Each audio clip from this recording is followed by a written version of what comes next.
kugira umuntu ashobore kuvugwa neza canke kwikingira ngo nuko arinda kwipimisha akamenya uko amagara yiwe yifashe. Bivugwa na Jeanne Gapia arongoye akaba naserukira imbere y'amategeko ishirahamwe rifasha abagendana umugera wa sida ANSS, mu gihe kuri uwa mbere hatangujwe indwi yahariwe gupima umugera wa sida hamwe n'izindi ndwara zifatira mu bihimba vy'irondoka, aho ngo mu myaka 2 irangiye abakenyezi barenga 5,000 bapimwe kanseri yo mu rwinjiriro rw'igitereko. Muri abo 601 bakaba basanzwe bafise iyo ngwara aho baciye bavugwa. Ingwara tutaheruka kubona ngaha zasa nuko zibagiwe nk'ingwara z'amasifilisi, ingwara zifatira mu bihinga vy'irondoka ntavyo twari tukivuga, na twebwe ntavyo twari tucitayeho, kandi tuzi ko ariho umugera ucuca. Burya hariho ingwara zifata bose, mugaha nobaha nk'akarorero nka kanseri yo ifatira mu gitereko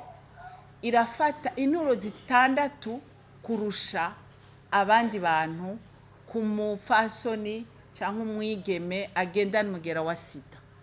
Vyaraduhekuye, bituma rero dutangura kwiyumvira mbega bajanwa niki. Umwe mu gwaruka w'imyaka 21 yari yitabira iryo sekeza ahamagarira urundi gwaruka kwitabira iryo sekeza bakipimisha kugira bamenye uko amagara yabo yifashe. Icyatumye nza gukurikirana amagara yanje kandi no kwikingira. Akamonotera abajene nkanje cyane gwaruka murunganwe nkanje, ndabanura ko boza bakipimisha bakaza bagakurikirana amagara yabo, hanyuma bakamenya ukuntu bashobora kwitwara muri isi ya none. Kwisi ya none irimo ibintu byinshi nk'amosha mabi menshi, ushobora kukoshwa n'umugenzo wowe ukamura bakwisura ugasanga arakomeye, kumbe wasanga indana aragwaye.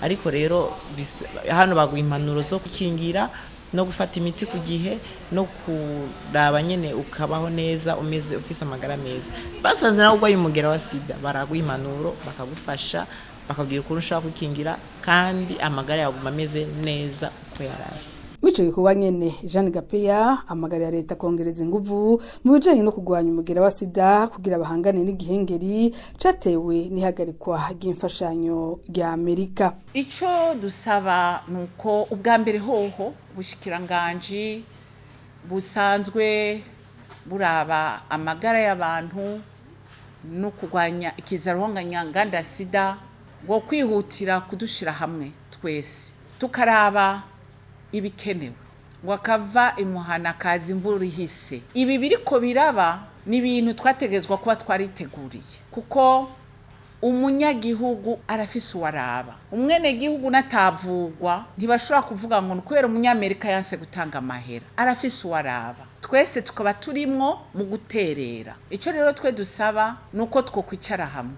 tukarabira hamwe ivyoko, ariko na cyane turabe ico gihengeri gihari kandi ni kinini cyane kuva abanyamerika bakuyemwe akarenge. Ico gikorwa co gupima ku buntu umugera wa sida n'izindi ndwara zifatira mu bihimba vy'irondoka kibera mu bigo bitanu byose vya ANSS no mu bindi bigo bisanzwe bikorana canke bikurikirana abagendana umugera wa sida guhera kuri uwa mbere gerekezo rya 17 gushika ku rya 24 za kuno kwezi.